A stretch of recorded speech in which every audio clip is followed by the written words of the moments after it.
Olá, senhoras e senhores, estou aqui para tentar cumprir o meu papel como cidadão diante de um Congresso totalmente antidemocrático, um Congresso totalmente elitizado, que favorece somente interesses pessoais, né? Frente à derrubada do veto do presidente Lula para o projeto de lei de dosimetria da pena para os condenados pelo 8 de janeiro, eu venho aqui trazer alguns dados para ver se eu consigo influenciar as pessoas, né? Que eu estou tentando fazer esse combate à desinformação, influenciar as pessoas para que elas entendam que o nosso Congresso ele está sendo um bloqueio, um autobloqueio no desenvolvimento desse país. Perfeito? Vamos lá para os dados para a gente não enrolar muito. Trouxe dados sociais primeiro. Primeiramente, gente, o Senado eleito em 2023 ele contava com 61% de homens brancos, 16% de homens pardos, 7% de homens pretos e 11% de mulheres brancas e 1% de mulheres pretas. Beleza? Agora vamos para o deputado federal. Para deputado federal tínhamos 60,6% de homens brancos, 17,9% de homens pardos, 11,3% de mulheres brancas, 3,11% de mulheres pardas, 2,7% de homens pretos e 2,5% de mulheres pretas. Esses são dados sociais, tá? Agora eu vou trazer dados econômicos aqui. Primeira conclusão, a gente vê que a maioria do nosso Congresso é o quê?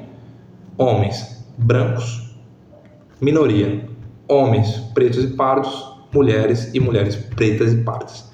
Beleza? Vamos para os dados econômicos agora, para a gente ter uma breve noção. Só para a gente ter uma breve noção aqui, beleza? Vamos lá. Dos 1.603 candidatos, saindo um pouco do Congresso, tá? Dos 1.603 candidatos eleitos em 2022, aí a gente engloba tudo, tá? Governador, presidente, prefeito. 750 são milionários. Perfeito? 750 são milionários. Agora vamos para o nosso deputados federais.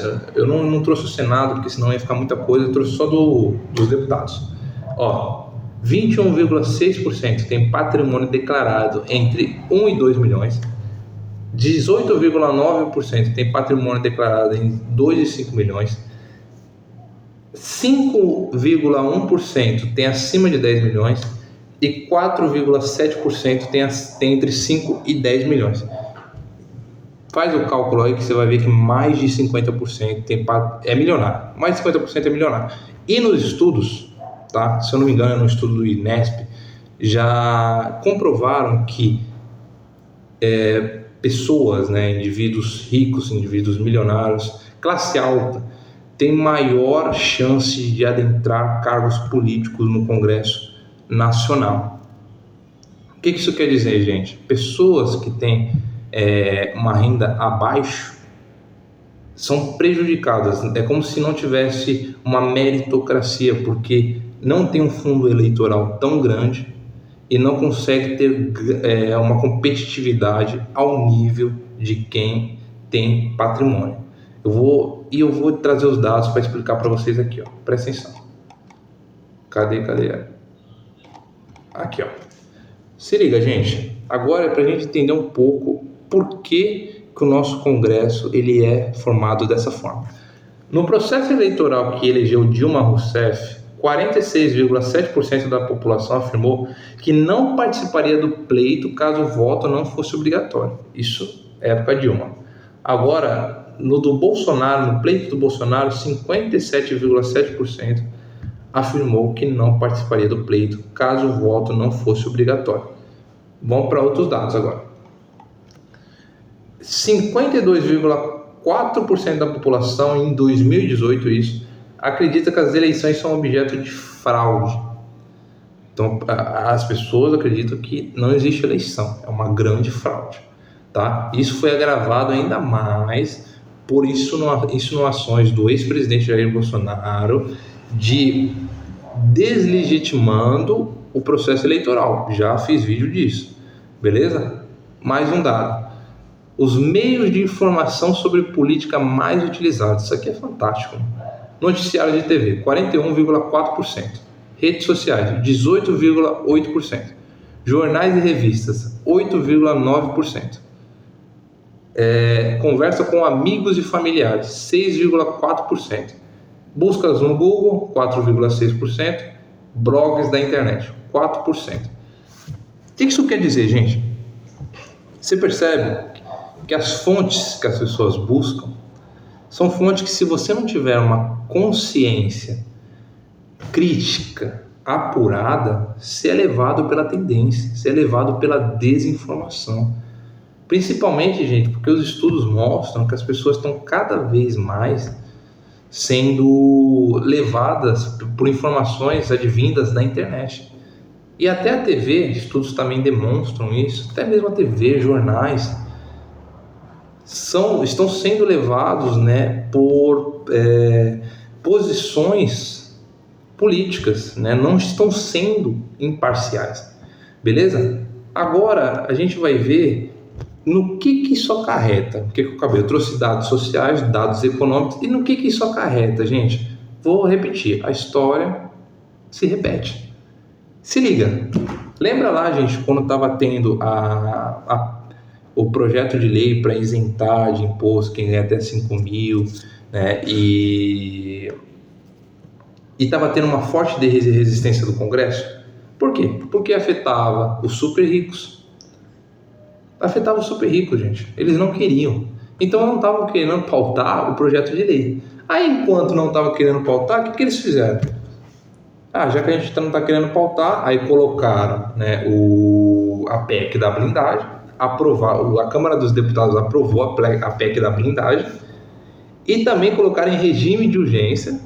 Enquanto isso, o projeto que beneficia os trabalhadores estava de lado. Enquanto isso, coloca em regime de urgência o projeto de lei referente à anistia para os condenados pelo 8 de janeiro. E hoje, a história está se repetindo. Aqui, trouxe os dados aqui pra gente, vamos lá. Agora, a gente tem a PEC 6x1. A mesma coisa está acontecendo. A gente tem a PEC 6x1. A PEC 6x1 já tinha uma PEC em 2019. Foi proposta outra em 2025. Tá? O governo, vendo que o Congresso está resistindo muito, colocou um projeto de lei em regime de urgência e você percebe que está tendo forte resistência do Congresso, forte resistência. Agora está uma briga porque tem uma grande pressão popular. Aí, como viram que não iam conseguir barrar, não iam conseguir esquecer, aí falou, então eu vou me tornar mãe dessa criança. Agora está tendo uma briga para ver quem vai ser o responsável pelo projeto. E em vez do Congresso ele estar focado nisso, o que ele está fazendo agora, gente? Ele está aprovando lei para reduzir a pena dos condenados pelo 8 de janeiro.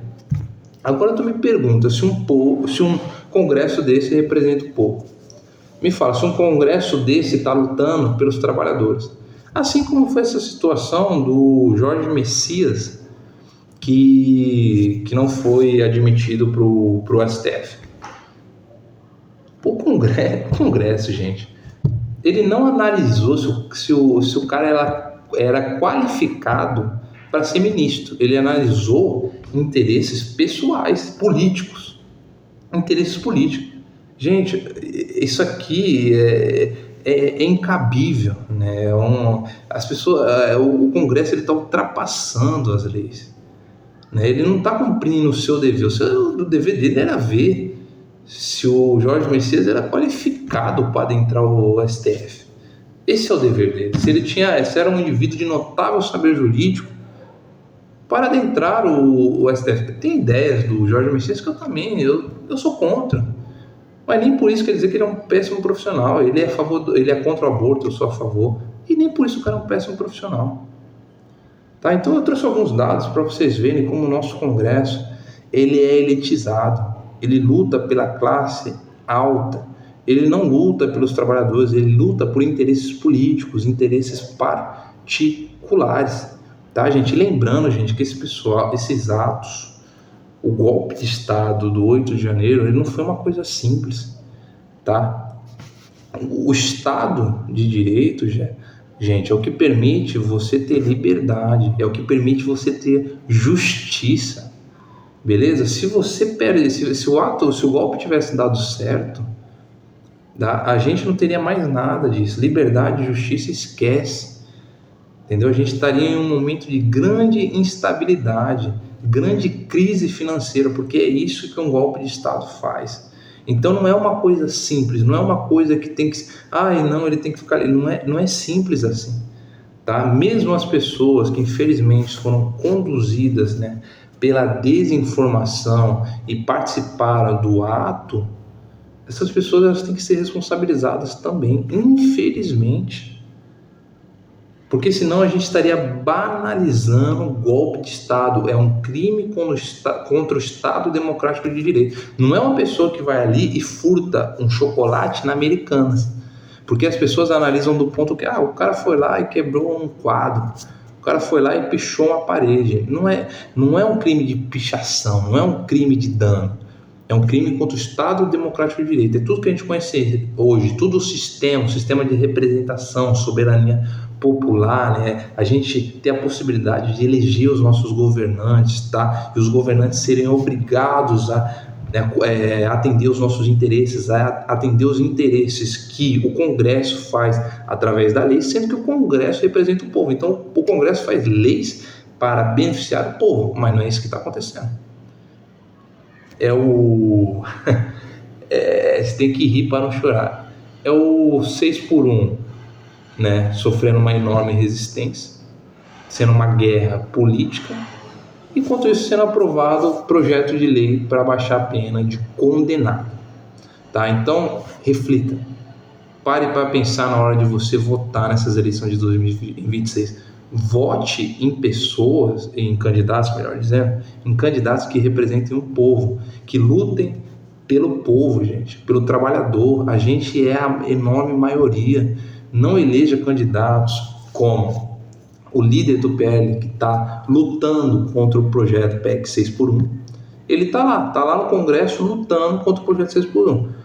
Nicolas Ferreira, que é contra o projeto, Kim Kataguiri, que é contra o projeto, e perceba, principalmente esses dois últimos, são dois que usam dos meios de informação, rede social, Instagram, TikTok, não sei o que aí, para trazer muitas informações que muitas vezes, gente, tem uma falsa verdade, querem induzir você a um erro.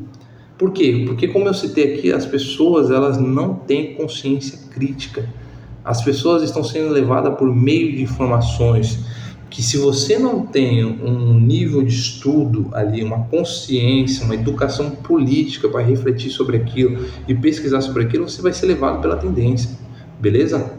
Esse foi o vídeo de hoje, espero que eu tenha conseguido aí trazer um pouquinho de informação, trazer um pouquinho de consciência para vocês entenderem que o nosso Congresso hoje é um Congresso que não beneficia o povo.